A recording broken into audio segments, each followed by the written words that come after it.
5 years ago, you were making $50,000 and struggling. Today, you're making $100,000 and you're still struggling. What changed? You doubled your income. You were supposed to be swimming in money. A full savings account. A maxed-out retirement fund. Stress-free vacations. Instead, you're still living paycheck to paycheck. Maybe with nicer stuff, but the stress, exactly the same. Welcome to Lifestyle Creep, the Silent Wealth Killer. No one warns you about until it's too late. Here's the truth. Doubling your income doesn't double your wealth if you double your spending too. And that's exactly what most people do.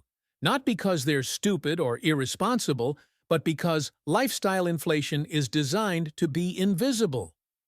Today, I'm breaking down how you go from feeling broke at $50,000 to still feeling broke at $100,000, and more importantly, how to actually keep the money you earn.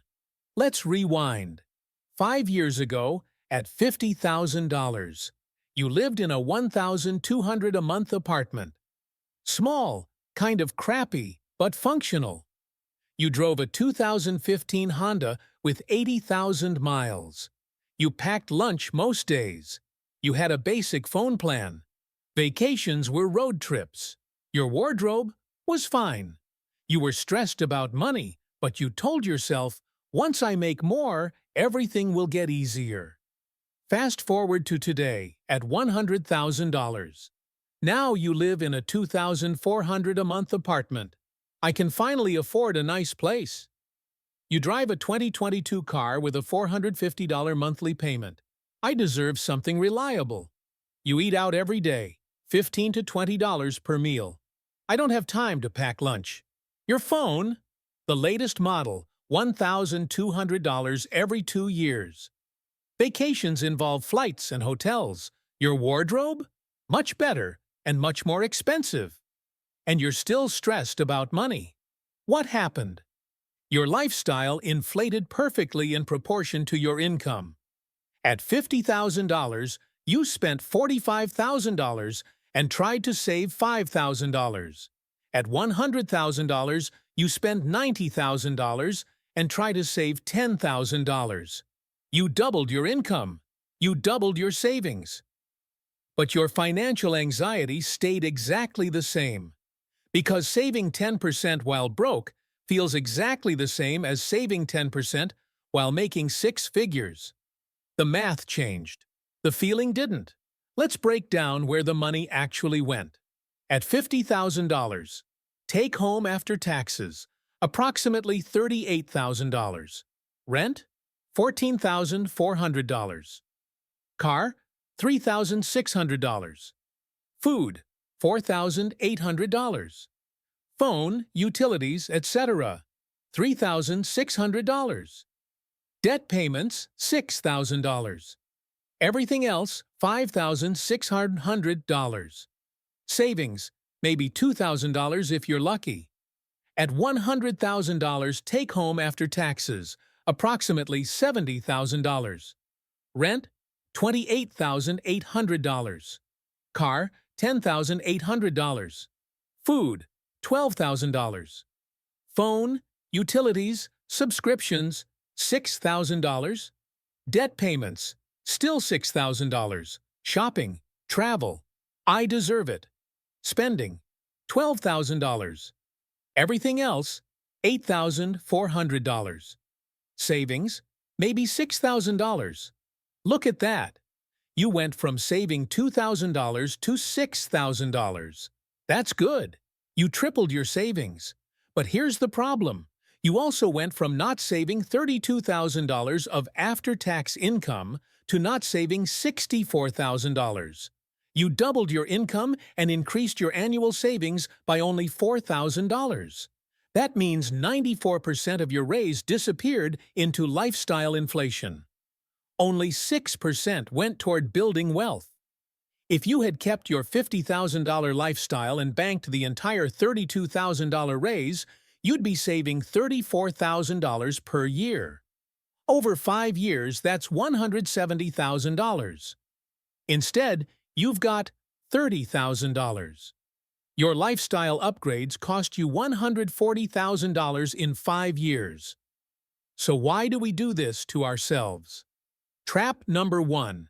Hedonic adaptation. Humans adapt to everything good or bad. That $2,400 apartment felt amazing for 2 months. Now it's just your apartment. The excitement faded. The bill didn't. The new car was exciting for a week. Now it's just transportation that costs $450 a month. We upgrade chasing happiness, but happiness fades, and the cost stays. Trap number 2. Social comparison. At $50,000, you compared yourself to other $50,000 earners. At $100,000, you compare yourself to other $100,000 earners who are also inflating their lifestyles. Your coworker has a nicer apartment. Your friend just bought a Tesla. Everyone on Instagram is traveling. So you upgrade to keep up. But they're broke too. You're just all upgrading together into the same level of financial stress. Trap number 3. The I deserve it mindset. I work hard. I deserve a nice place. I earned this raise. I can treat myself. Both are true. But I deserve it is the most expensive sentence in personal finance. Because the question isn't whether you deserve nice things, it's whether they're worth their opportunity cost. That $1,200 rent upgrade costs $14,400 a year. Invested for 30 years at 7%? That's $1.4 million.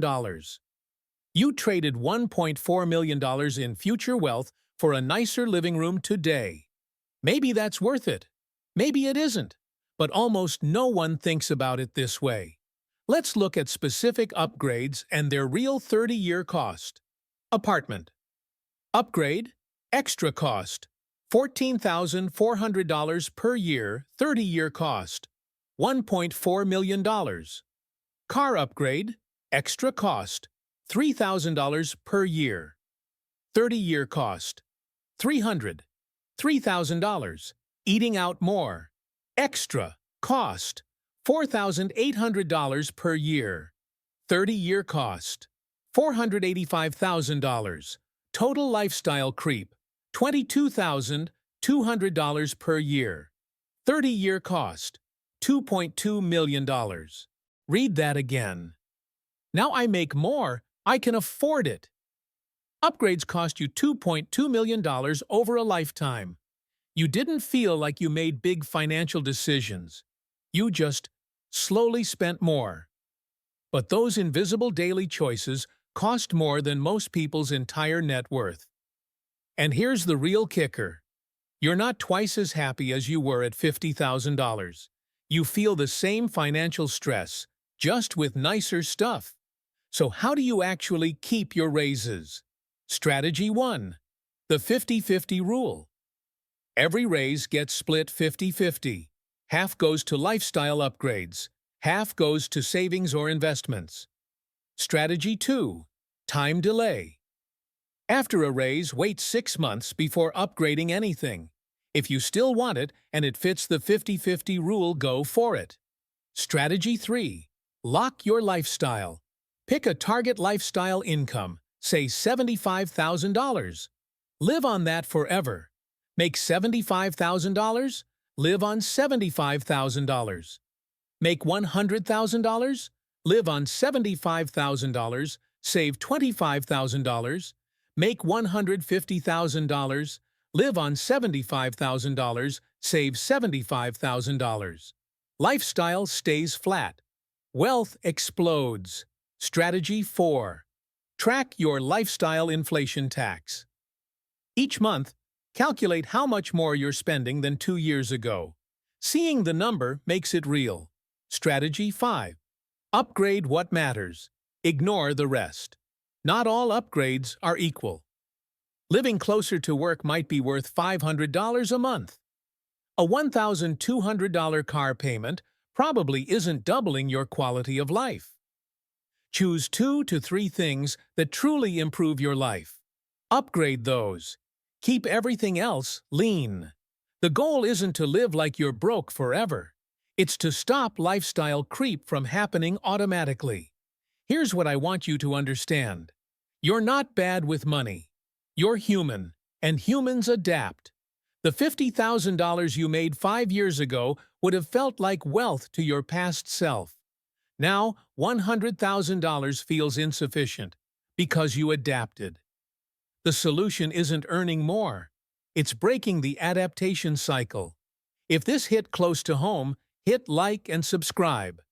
I break down the money traps keeping you broke every week. Comment. How much do you make now compared to 5 years ago, and where did the extra money go? Thanks for watching. Now go calculate your lifestyle inflation tax.